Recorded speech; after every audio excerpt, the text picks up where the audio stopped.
Very good morning, and this is Markman's Business. I'm Andrew Barije with Masika team, and definitely we shall be driving you all the way up.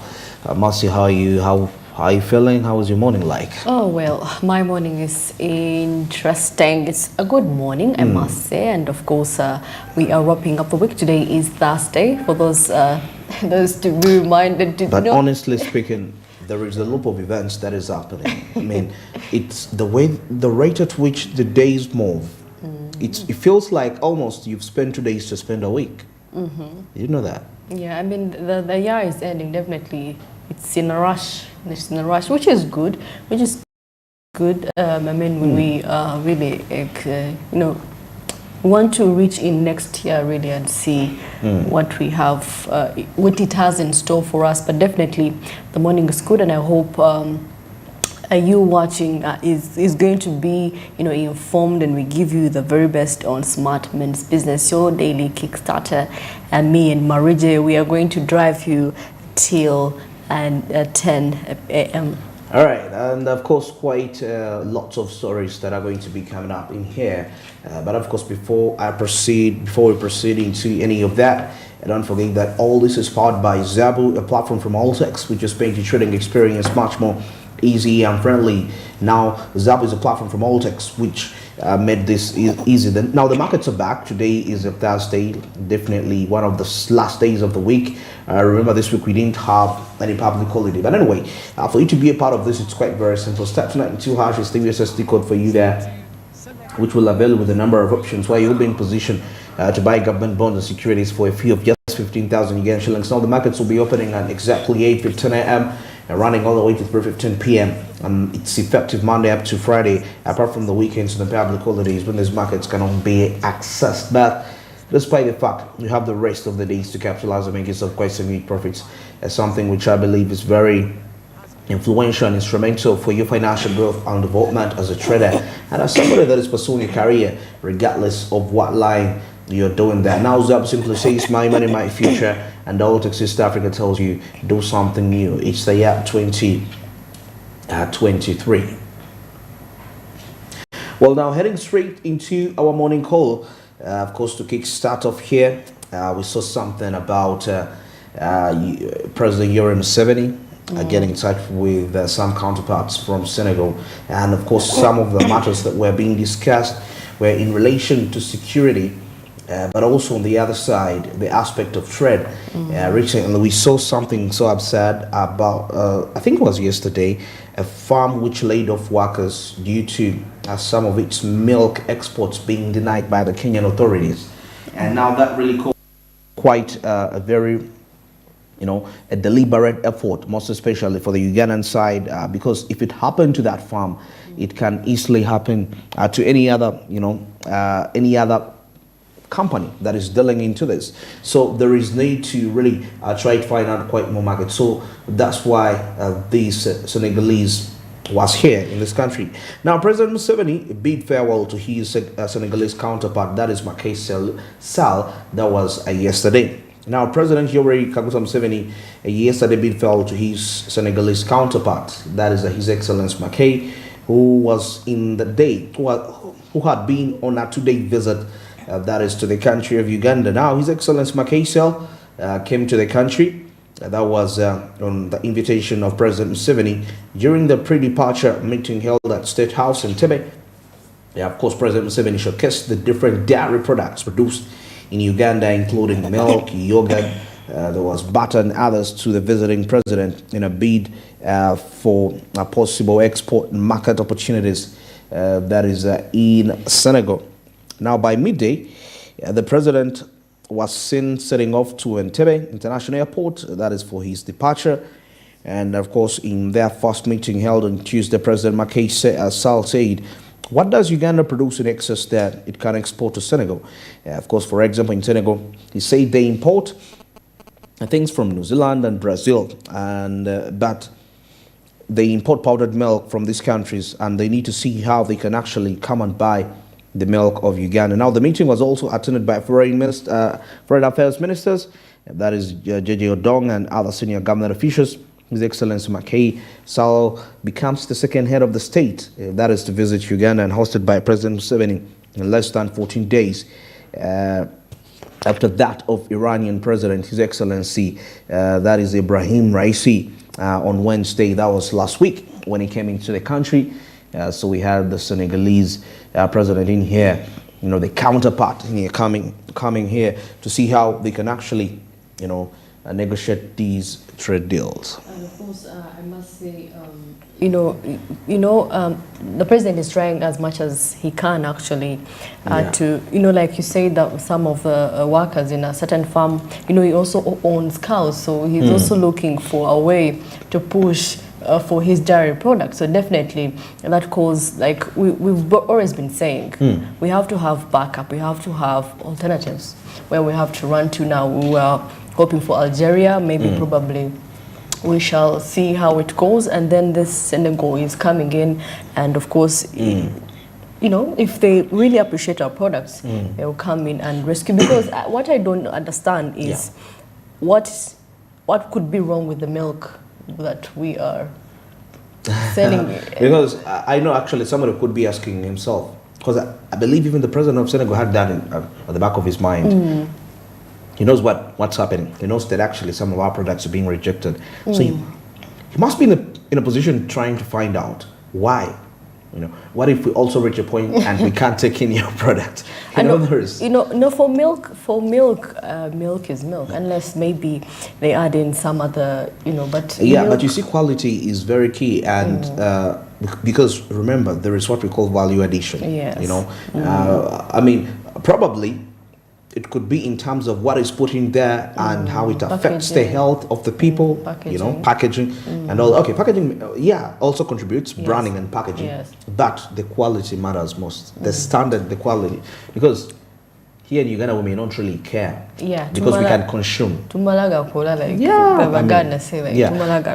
even our consumption habits, we don't really mind. If you can really look at people, sometimes I can be having discussions with people telling them, you gotta be careful with what you take. This product, but somebody doesn't seem to care. It's like, me, I just eat what I eat. I've been eating since childhood what I want, but nothing has happened to me.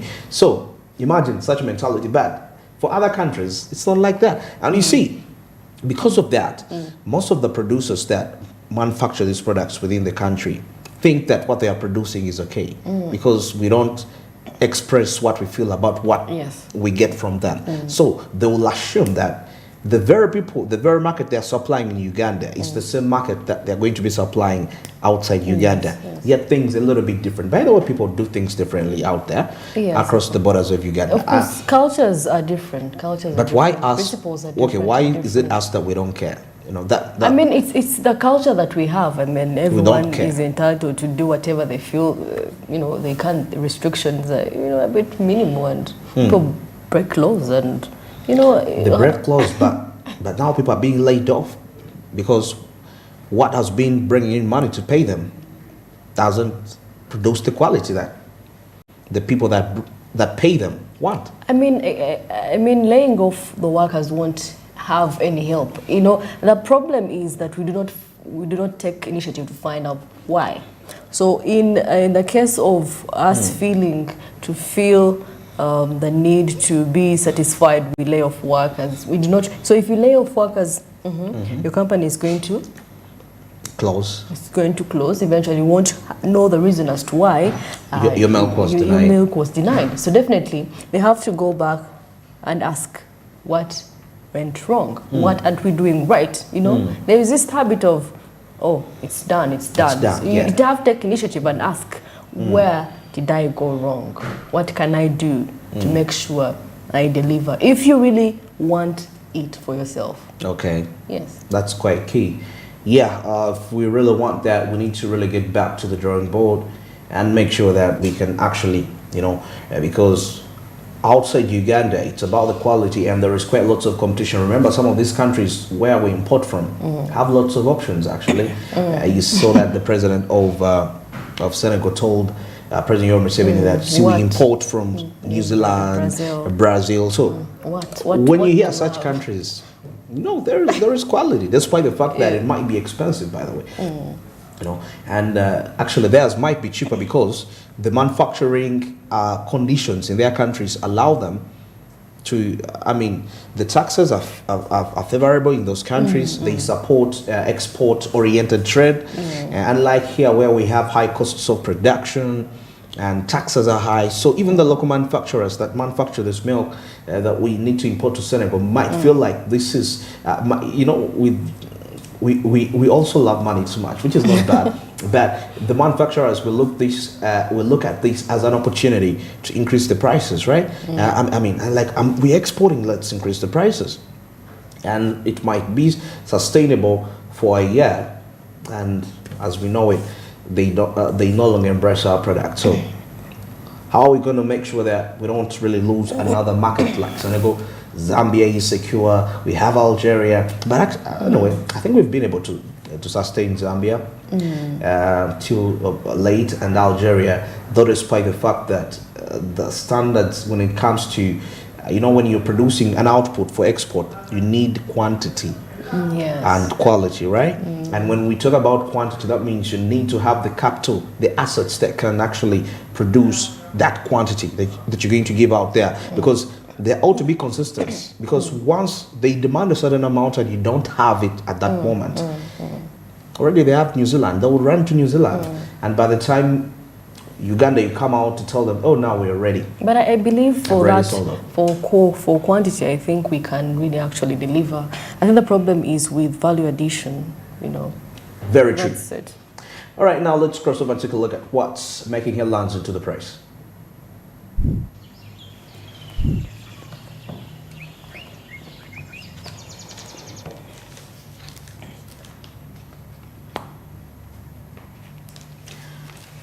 We've got the Daily Monitor here and the New Vision. Maybe just to take you a little bit brief. Of course, the UNBS boss stands nation. That is with 100 million bribe claims. We see here in the Daily Monitor. The Uganda National Bureau of Standards Executive Director, that is David Livingstone Ebiru, was yesterday appearing before. That is the Parliamentary Committee on Commission Statutory Authorities and State Enterprises. That is the COSASE, over some, corruption-related charges. And to that, and now, of course, still FDC, the Forum for Democratic Change Party, one party divided people. That's what the heading is saying. But of course, when you're interested to find out that, you get to get yourself a copy and dig deeper and take a look at what is happening. Now, broadcasters to put blackout on government programs. Still, of course, I can see here the National Association of Broadcasters have announced a boycott, that is to all government activities following advertising ban.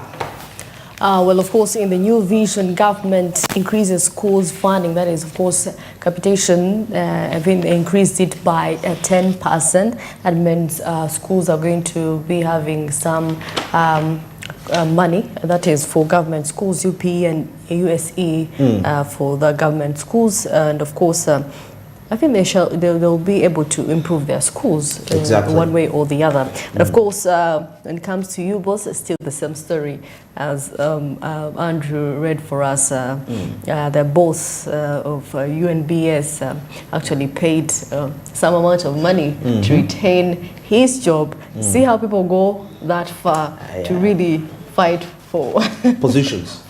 Definitely, if in case you missed out, juice is right here in the New Vision. You can get yourself a paper and read as to why he had to pay that amount of money. Actually, this thing is happening everywhere. It's not only him. It's just that he was singled out just as a victim. And of course, cabinet proposes murder charges for reckless drivers. They should. The toll of which accidents are happening is really too much. Every now and again, almost every day.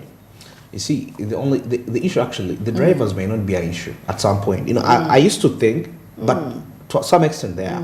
But honestly, even the vehicles that we bring into the country, how can we still be having 1994 models in the country and you don't expect such to happen? I mean, you take a look at a vehicle looking like, oh my goodness, it's like it existed in 1970, you know, since Uganda got independence, and you still have such a vehicle on the road. I mean, what do you expect for sure? I have seen these vehicles actually on the road, and the Very old vehicles. very old vehicles. 1994, 1998. The fumes are bad. It's making noises. Yeah. You can hear the noises. So definitely, anyway. But you see, it is not about the car. It's about also the driver. So definitely. But you see, I've seen papers, and they will tell you that the truck lost control. The driver lost control. What does that mean? That means the brakes broke. Yes, it's upon you as a driver to make sure that you take your vehicle for repair and servicing. Absolutely, very interesting. Well, the images that you're observing there are coming in from, that must be Fairway, and observing the traffic atmosphere. Let's take a look further as we wait a little bit to see the traffic atmosphere in there. This will be very key for you to make the right decision. Definitely, as you observing, yes, that's the Fairway junction.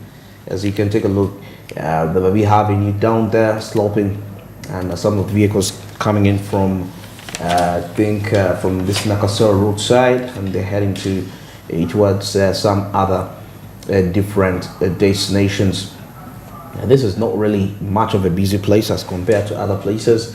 It's normally a bit calm and a bit free as compared to other parts of the country, you know, most especially talking about within the city center. So the situation is a little bit calm according to the look of things here. It's very, very, very calm. A few border borders that are into this place. So if you're coming in from areas like, most especially now for the people that largely use this area, and they stay in residential areas, probably they could be one to get there. On the Lagos side, you can still use that opportunity to really come down this side, and you'll be in position to reach in time. The only issue that I just see is the Mlago roundabout to help you link up to here. That could be the issue, because that one, oh my goodness, it's always very, very crowded. If you to really if you really to look deeper into these very matters, so it's a smooth flow. It's okay. It's a safe place for you to pass by. If you're heading if maybe you're also coming in from areas like Bugolobi, Nakawa, and you're heading to Wandagare, you can just branch off from the general traffic lights, use the Yusuf Lule route, continue, link up the side. And I can guarantee you'll be in position to reach in time fast. By the way, in these last weeks, in these last days, it's been like there hasn't been much of a congestion within the city center in the morning hours. Actually, I don't know, but depending on the routes you use, it's not really been as well, because at least I've seen the most worst places being a bit free, and the vehicles are moving quite smooth. We're talking about Namirembe Road. It's one of the roads that normally be exhausted, but lately it is quite mild as compared to what you can anticipate, because what I know for sure is that during school times there is always lots of jam, but it's now you can take a look. The road seems to be not so congested all the way from there, from the Mulago route, linking to Wandagare, still coming in here. That is to the Yusuf Lule Road. And despite the fact the traffic officers are in control of the traffic atmosphere to avoid that is any possible and further inconveniences on such a morning, that can result due to careless driving by the different personalities that drive. If not so many pedestrians here, actually they're known, they're there, but very few that are also using the road. And the biggest vehicles that I'm seeing are actually private vehicles, and just a few public. I talk about taxis, that are taking people to the different destinations. Now, of course, switching our eyes to, of course, this is the Seziwa route, which links you to the Nakasero side. That's always free. That's always free. Actually, you can use it to link to the city center. And yeah, if you don't want to, go all the other routes, of course, others might be longer.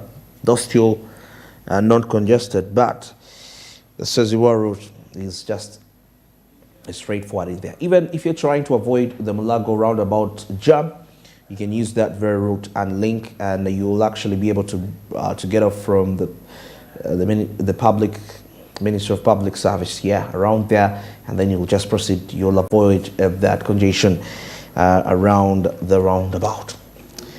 Well, that is it for the traffic updates this morning. It's 25 minutes past 7, and now, of course, at this very time, we heading into the break.